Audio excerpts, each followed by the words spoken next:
Let's talk about summer. Speaking of heat exhaustion, it is in full swing. We're really going to feel it today. April's been talking about this. It's expected to be the hottest day of the year so far. And that means you're going to want to check your AC. Make sure that it's working properly. More importantly, though, make sure you're not getting ripped off. Right, Ryan O'Donnell? Yeah, absolutely, Javi and Kaylee. I mean, the idea is if something you kind of sense maybe is not adding up right, it's not getting cool enough, don't just quickly pick up the phone and call someone for help and pay a couple $100 to have a service call, because it could be something as simple as maybe your thermostat. Maybe there's an issue over here with your thermostat. I've got Mike Donley with Donley AC and Plumbing to talk about some steps to take at home before calling the repair guy.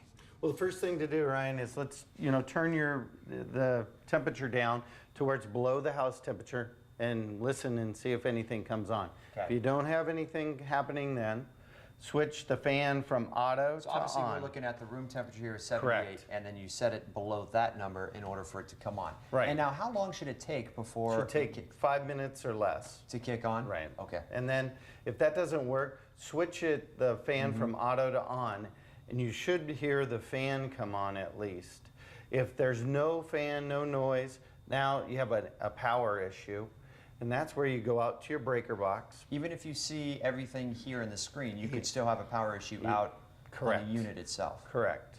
And you could check your batteries, and a lot of stats will tell you if your batteries are bad, but that's another issue. And in this one, the batteries are right in front. Piece of cake. But how often do you have to, should you switch out the batteries? I mean, how long do they they last? last a couple of years usually. Okay. Yep. All right, that's good to know. So what if, okay, it comes on, but you're noticing that the air that's coming out, it just may not be cool enough or may not be as powerful as you've seen in the past? Well, if it's not as powerful as the past, make sure you check your filters, because that may be clogging up.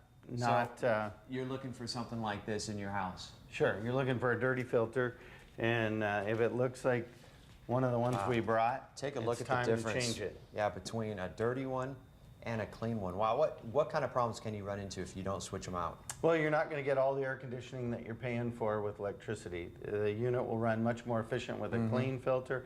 You get more air out of the system. It'll be more balanced in each room. So this is the cheapest and easiest thing that a homeowner can do to get all the air that they're paying for. How often should you switch them out?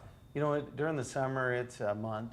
Once a month is a great idea. All that dust that gets kicked up But you can see the difference here, and you can tell some people's homes need them, once a month, every other month. Big difference. Now, okay, so we talk about no power to the unit or something. We could have a problem with the fuse. So this is a fuse out. There's a fuse box out at the side of the unit, and inside of it are a couple of fuses, especially during monsoon and damp weather. We'll see fuses blow. But see, people, you take a look at something like this, you understand it's electricity, it could freak them out. I mean, how do you know to handle this safely as a homeowner who doesn't do this on a regular basis? Well, this is going to be in the fuse box like this. Okay. You can pull it out. Now, there's no power to the unit, all right? Now you can pop the fuse out, take it to the hardware store. They can test them, or you can buy another set, and you snap them back in. So unlike a glass fuse, you can't tell just physically looking at it if it's good or bad? No, a lot of times, this one's brand new, so there's no burning or corrosion or anything. Sometimes you'll be able to see that they're dark or black. Gotcha. On the contacts, and that'll show that you have a problem. All right, so if you go through all of that and it still doesn't work and you have to call the repair guy to come out and fix, Mike's going to stick around, and in an hour from now we're going to talk about some of the things that you should ask that person to make sure that they're not trying to rip you off. Guys, back to you.